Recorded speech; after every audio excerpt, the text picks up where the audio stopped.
आज हम जानेंगे आईएएस ज़्यादा पावरफुल होता है या जज ज़्यादा पावरफुल होता है। नहीं जानेंगे, क्योंकि ऐसा पहले विकास द्विवेदी सर ने बताया था और उस वीडियो में वो इतना बुरा फंस गए हैं, अभी निकल नहीं पा रहे हैं, फंसते ही जा रहे हैं।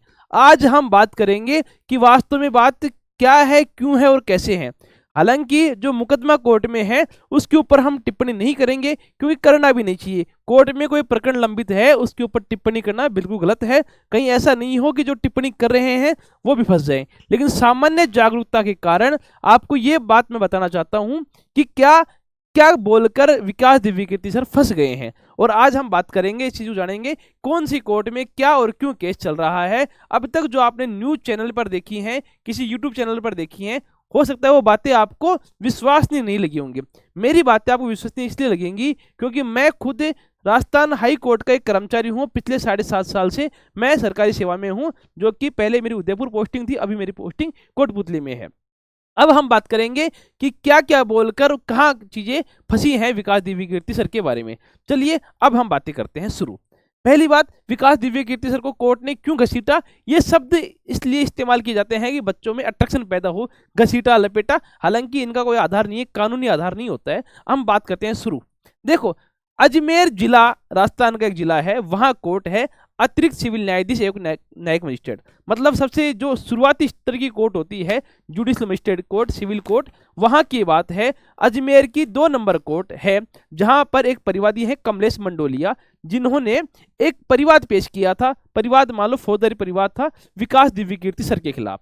उसमें उन्होंने ये लिखा था, उसमें उनका कहना था कि विकास द्विवेदी सर का एक नाम का एक आदमी है, जिसका पूरा नाम पता एड्रेस दिया था, और ये कह रहे हैं, ये यूट्यूब पर एक वीडियो उन्होंने पोस्ट कर रखी है जिसमें वो टिप्पणी कर रहे हैं हाई कोर्ट के ऊपर, हाई कोर्ट के जज के ऊपर, और अनर्गल टिप्पणी करते हुए नजर आ रहे हैं। उन्होंने पूरा परिवाद पेश किया था, मैंने परिवाद को पढ़ा, मैंने वीडियो देखी, और फिर मैं इस नतीजे पर पहुंचा कि परिवाद तो अपनी जगह है, क्योंकि उसमें आधार ही ये था कि कैसे भी करके इस व्यक्ति को, इस शख्स को फंसाया जाए।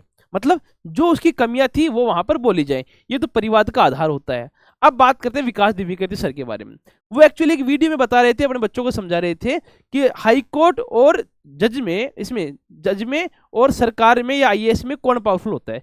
सामान्यतया जो विकास द्विवेदी सर है, दृष्टि कोचिंग जो चलाते हैं, उनका मुख्य जो उद्देश्य है यूपीएससी के लिए बच्चों को मोटिवेट करना कि आप लोग यूपीएससी क्रैक करके आईएएस आईपीएस बनेंगे।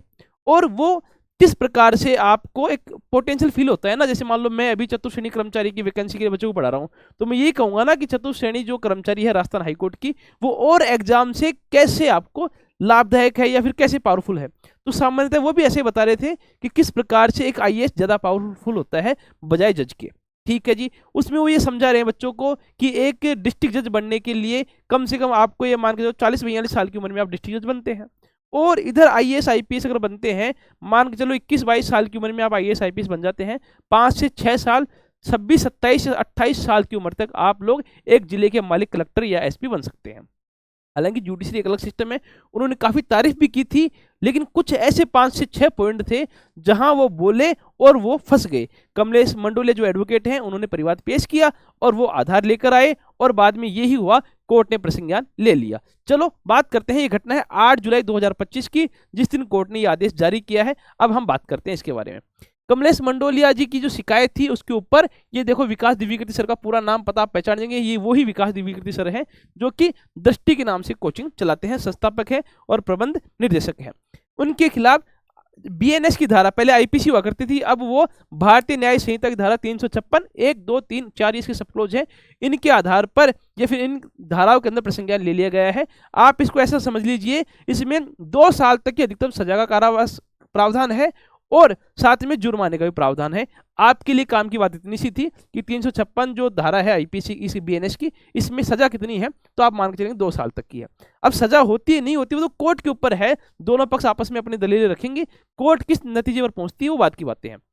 अभी तक की बात यह है कि 8 जुलाई के बाद जो अगली तारीख आएगी उसके ऊपर विकास द्विवेदी सर को कोर्ट में हाजिर होना होगा, अपने जो भी सबूत है, गवाह है, जो भी अपने डिफेंस है वो लेकर उनको पेश होना होगा।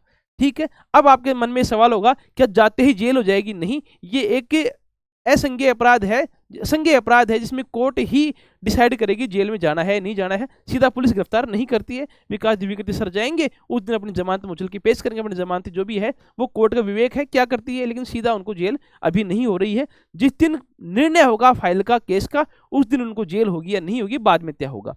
अब हम बात करते हैं अगले, ये कुछ 5 पॉइंट है जिनके ऊपर लिखा है कि विकास दिव्यकीर्ति सर को गलत दोषी क्यों माना है। पहला पॉइंट ये है, वहां एक भाषा बोलते हुए पकड़े गए थे, वो मतलब बोल रहे थे कि हाई कोर्ट में जो वैकेंसी है, कि बच्चे पूछ रहे थे कि सर जज बनने के लिए कैसे जुगाड़ करना पड़ता है, हाई कोर्ट जज बनने के लिए जुगाड़ कैसे करना पड़ता है, ये बच्चों का सवाल था। तो वहां पर सर बच्चों को समझा रहे हैं कि इतना अमूमन पॉसिबल नहीं है, लेकिन उनके जो शब्द थे जिनके ऊपर कोर्ट ने प्रसंज्ञान लिया है वो ऐसे थे कि 500 गिद्ध पंक्ति में होते हैं, वैकेंसी निकलती है एक और 500 गिद्ध पंक्ति में होते हैं। जैसे वही कहावत है, एक अनार 100 बीमार, वहां पर बीमार का मतलब ये है चाहने वाले कितने हैं, यहां पर गिद्ध का मतलब ये था कि एक वैकेंसी के लिए कितने लोग फॉर्म अप्लाई कर रहे हैं। हाँ शब्द गलत है, बिल्कुल मर्यादाहीन शब्द है, लेकिन हाँ उन्होंने ऐसा इस्तेमाल किया था। चलिए अब इसके अंदर उनका कहना था, कोर्ट का कहना यह था कि जो लोग फॉर्म भर रहे हैं वो LLB ग्रेजुएट हैं, उनको अनुभव होना चाहिए, वास्तव में अच्छे लोग हैं, एक समाज का अच्छा तबका वहां पर फॉर्म भर रहा है, उनको आप गिद्ध कहकर संबोधित नहीं कर सकते हैं। दूसरी बात, न्यायपालिका में भाई भतीजावाद होता है क्या, ये उन्होंने स्वीकार कर लिया विकास दिव्यकीर्ति सर ने कि हाँ इसमें भाई भतीजावाद होता है, नेपोटिज्म होता है, ये उन्होंने कह दिया और कोर्ट ने इस बात पे प्रसंज्ञान ले लिया। चलो अगला पॉइंट क्या कहते हैं। अब सर वहां पर कह रहे थे कि ये कोई डीजे शब्द से संबंधित था, डीजे का मतलब होता है डिस्ट्रिक्ट जज, हमारे माननीय जिला न्यायाधीश महोदय जो होते हैं उनके बारे में शब्द था, और बच्चों को हंस के कह रहे थे वो, अच्छा डीजे, डीजे का मतलब डीजे वाले बाबू नहीं, डिस्ट्रिक्ट जज साहब, शब्द उनके ये थे। लेकिन कोर्ट ने कहा आपने डीजे शब्द कैसे हंस के कह दिया, आप जो जिला न्यायाधीश महोदय हैं उनको डीजे शब्द कहकर बोल रहे हैं और बच्चे भी उस पर हंस रहे हैं, ये उनका दूसरा पॉइंट था, बच्चे उसकी हंसी उड़ा रहे थे। ठीक है, तीसरा पॉइंट ये था कि आरोपी ने अपने वीडियो में यह भी अभियुक्त किया है कि एसपी डिस्ट्रिक्ट जज को फोन करके व्यक्ति विशेष की बेल नामंजूर करने के लिए आमतौर पर सिफारिश करता है और फिर बेल नहीं मिलती है। मामला ये था, जैसे मान के चलो विकास दिव्यकीर्ति सर की कल्पना हो सकती है या फिर कभी उन्होंने ऐसा सुना हो या कभी महसूस किया हो, तभी उन्होंने कहा होगा, क्योंकि 50 साल से ज़्यादा उनकी उम्र है, कभी उनके जीवन में ऐसा अनुभव किसी ने साझा किया होगा, क्योंकि उनके बहुत सारे स्टूडेंट एसपी लगे हुए हैं। हो सकता है उनके कुछ दोस्त, उनके मिलने वाले कोई डिस्ट्रिक्ट जज भी हो, कभी उन्होंने कोई वाकया शेयर किया हो, उसके आधार पर उन्होंने ऐसा कहा हो, ये सिर्फ मेरी भी कल्पना है, ऐसा हुआ होगा। वो कहते हुए क्या नजर आ रहे हैं, मान के चलो कोई बड़ा अपराधी है, उसको पुलिस ने गिरफ्तार कर लिया है, अगले दिन उसके लिए जमानत में, मतलब उसको कोर्ट में पेश करेंगी पुलिस, और जो भी उसके चाहने वाले हैं, उसके घर वाले हैं मुलजिम के, वो उसके लिए बेल लेकर आएंगे, सर हमें जमानत दी जाए। और आमतौर पर अगर जमानत देने लायक मामला होगा तो कोर्ट जमानत दे देती है। अब सर का कहना यह था कि एसपी अगर डिस्ट्रिक्ट जज को फोन करता है कि सर ये एक बड़ा अपराधी है, इसके खिलाफ हमारे पास सबूत वगैरह हैं, अगर इसको बेल मिल जाएगी तो समाज में और गलत मैसेज आएगा, आप इसको जमानत नहीं देना, ये एसपी साहब कह रहे हैं डिस्ट्रिक्ट जज साहब को। और सर का कहना यह है कि अगले दिन अमूमन तौर पर बेल नहीं होती है। उनका व्यक्तिगत मामला था, भाई हो सकता है कोर्ट ने इसको गलत माना है, तभी तो वो फंसे हैं।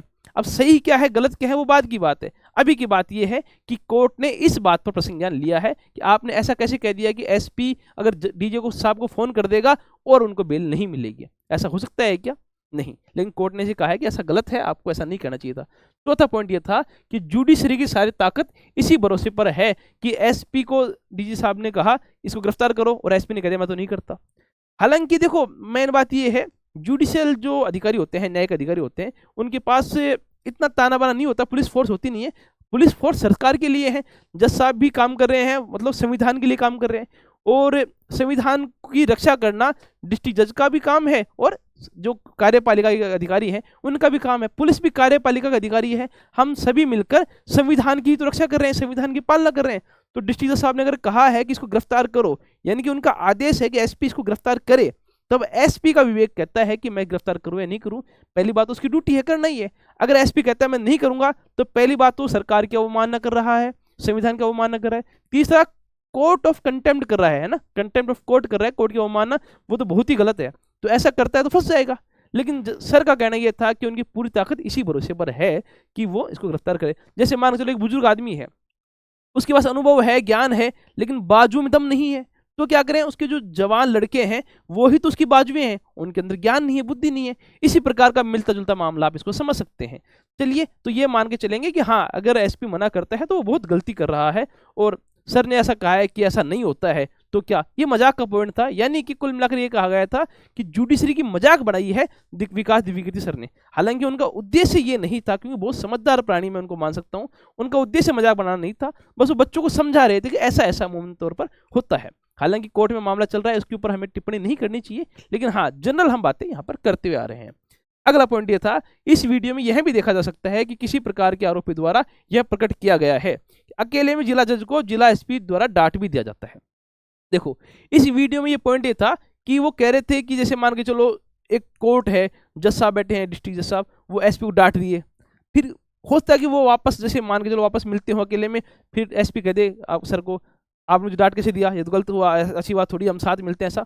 तो ये कह रहे हैं कि अकेले में डांट खा भी लिया होता है या डांट रख भी लिया होगा, तो ये भी बात गलत है। आप ऐसे शब्दों का इस्तेमाल क्यों ही करते हो जो पर्दे के सामने होते, पीछे होते हैं? वो कह रहे हैं कि साथ गोलगप्पे भी खा लेते होंगे, मिलते हैं। देखो, ऐसा है कि अगर मान लें कि सेम कैडर के अधिकारी हैं, अगर वो अपनी ड्यूटी के अलावा कभी मिलते हों, जैसे मान लो सामान्य पुरुष है, व्यक्ति हैं, अगर वो मिलते हैं, बातचीत करते हो या अपने जिले को और अच्छा बनाने के लिए, जिले के विकास के लिए चर्चा करते हैं, हालांकि गलत नहीं है, लेकिन ऐसा होता नहीं है। जुडिशरी के जो अधिकारी हैं बहुत रिजर्व कैटेगरी के होते हैं, उनका ध्यान ये रहता है कि कभी भी ऐसी आशंका नहीं हो कि मान के चलो जिला न्यायाधीश या कोई भी सिविल न्यायाधीश से लेकर हाईकोर्ट जज तक अगर सरकार से कहीं मिलते हैं तो यह माना जाएगा सरकार भी न्यायपालिका से मिली हुई है, फिर किस बात का न्याय हुआ? आप हमेशा कोर्ट में फाइल देखते होंगे ना कि सरकार विरुद्ध मुलजिम, तो सरकार भी कोर्ट की नजरों में एक पार्टी, एक पक्षकार है। अगर सरकार कोर्ट से मिल गई तो फिर किस बात का न्याय रहा? और कोर्ट ने इसी बात को माना है कि नहीं, ऐसा नहीं है, हम लोग सरकार से मिलते नहीं है, सरकार अलग है, हम अलग है। और इसी बात को साबित करते हुए कोर्ट ने कह दिया कि जो भी बातें विकास दिव्यकीर्ति सर ने कही है वो गलत थी, और ये कोर्ट की अवमानना करती है, कोर्ट के लिए मानहानि है। न्यायपालिका से जुड़ा हुआ हर आदमी, चाहे से मान चलो जज हो, वकील हो, चाहे बाबू हो, कोई भी आदमी हो, उसकी प्रतिष्ठा पर ये धूमिल करती है, प्रश्न चिन्ह उठाती है, इसलिए ये प्रसंज्ञान लिया गया है मानहानि का। एक बात और कोर्ट ने इसमें कही है कि मान के चलो विकास दिव्यकीर्ति सर का इंटेंशन गलत नहीं था, तो वो चाहते, जब उनको सूचना मिली कि आपने ये वीडियो अपलोड कर दी, तो आप या तो उसको कहते हैं वीडियो अपलोड करने वाले को, चलो मैंने तो नहीं करी है, उसको कहते कि वीडियो अपलोड क्यों करी, इसको हटा, और एक पब्लिकली वीडियो बना देते कि मैंने हाई कोर्ट के बारे में गलत कहा है, उसके लिए मैं सॉरी बोलता हूँ। तो कोर्ट शायद ये सोच लेती कि हाँ, विकास दिव्यकीर्ति सर को पता है कि ऐसी गलती से हुआ है और मैं माफी मांगता हूँ। हाँ, इससे इस केस में क्या फर्क पड़ता नहीं पड़ता वो बात की बात है, लेकिन अभी की बात ये है विकास दिव्यकीर्ति सर को ऐसा करना चाहिए था। जब उनकी नजर में आया, कोर्ट ने उनको जब सम्मन भेज दिया कि आपने ऐसा कर दिया है, आ जाओ कोर्ट में, उन्होंने वकील तो भेज दिया, इसके बारे में कोई वीडियो नहीं बनाई, ऐसा कोर्ट का कहना है। अब इन बातों से हमें क्या सीख मिलती है कि कोर्ट के बारे में कभी भी हमें अनर्गल टिप्पणी नहीं करनी है, क्योंकि एक तो वो माननीय है, न्यायाधिपति महोदय हैं, उनके बारे में गलत कहना नहीं चाहिए। दूसरा, आप ऐसा कहते हो तो ये कंटेम्प्ट ऑफ द कोर्ट है, ऐसा नहीं करना है। अब दूसरा साइड देखो, मान चलो आप एक वकील होते, एक जज होते, या फिर एक स्टाफ होते कोर्ट के, तो आपको एक पावर तो फील होता मन में कि हाँ यार, विकास दिव्यकीर्ति सर जो यूपीएससी के बच्चों को ट्रेनिंग देते हैं, कई उनके IAS IPS सेक्रेटरी लेवल के उनके स्टूडेंट होंगे, आज उनको कोर्ट ने खींच लिया है, घसीट दिया है, लपेट दिया है। हालांकि मैंने शुरू में कहा था इस शब्दों का इस्तेमाल नहीं करना चाहिए। अगर होता है तो तुम्हें एक प्राउड फील होता है कि वास्तव में जुडिशरी पावरफुल है। अगर आप भी चाहते हो कि मैं भी जुडिशरी का एक हिस्सा बनूं, तो इसके कई ऑप्शन होते हैं। जैसे आप हर स्टेट लेवल की जुडिशियल सर्विस एग्जाम होती है, जैसे राजस्थान में RGS होती है, हर स्टेट में अलग अलग जुडिशियल सर्विस की एग्जाम होती है, हाई कोर्ट ही कंडक्ट करवाती है। आप उसके थ्रू आप जज बन सकते हैं या फिर ADJ बन सकते हैं, जहां 7 साल का अनुभव हो, और वही हाई कोर्ट आपकी एग्जाम लेती है। दूसरा ऑप्शन ये होता है कि आप वहां पर अभियोजन अधिकारी बन सकते हैं, वो आपकी जैसे RPSC राजस्थान में उसी प्रकार से पब्लिक सर्विस कमीशन है, वो एग्जाम लेते हैं, आपको APO वगैरह बना देते हैं। या फिर आप चाहो स्टेनोग्राफर बन सकते हो, बाबू बन सकते हो, या फिर 4th ग्रेड की जो भी एग्जाम आती है वो बन सकते हो। अभी मैं बात करूँ राजस्थान की, तो अभी 5670 पदों पर भर्ती निकली हुई है, बहुत सारे लोग फॉर्म भर रहे हैं, और 26 जुलाई से फॉर्म स्टार्ट हुए हैं, पूरे 26 जून से, और पूरे जुलाई में फॉर्म भरे जाएंगे। आप लोग फॉर्म भरो और अप्लाई करो, और एक मौका तलाशो, क्या आप भी कोर्ट के कर्मचारी बन सकते हैं। अगर आपकी ऐसी इच्छा है तो नोट्स गुरुजी परिवार आपकी मदद करता है, जिसके अंदर हम आपको इस चैनल के माध्यम से वीडियो बनाकर पढ़ाते हैं, समझाते हैं। बाकी एप्लीकेशन से हम आपको क्लासेस भी करवाते हैं, जहाँ से आप तैयारी कर सकते हैं। फीस हमारी वही है, 1 रुपया पर डे, यानी कि अगर 60 दिन के लिए आप ज्वाइन करते हो तो 60 रुपये आपसे फीस ली जाएगी। बाकी आप मुझे कमेंट में बताओ कि ये जो मुद्दे पर मैंने वीडियो बनाई वो आपको कैसी लगी। जय हिंद।